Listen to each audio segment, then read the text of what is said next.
Po naman ni Binibining Mariel Rodriguez Padilla na vitamin C drip ang nilagay sa kanya at hindi glutathione sa kontrobersyal niyang Instagram post.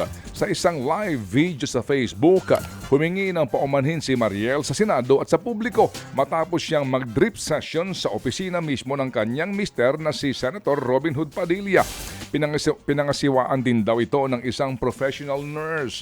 Paliwanag pa ni Miss Mariel, gusto niyang magbigay inspirasyon sa iba na pangalagaan ang kanilang kalusugan at pwede silang tumanggap ng vitamins kahit saan.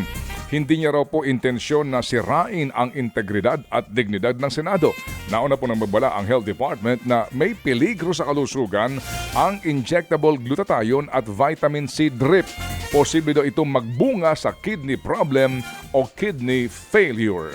Ted Filon at DJ Chacha ngayon nasa Radyo 5 92.3 News FM Monday to Friday 6 to 10 a.m.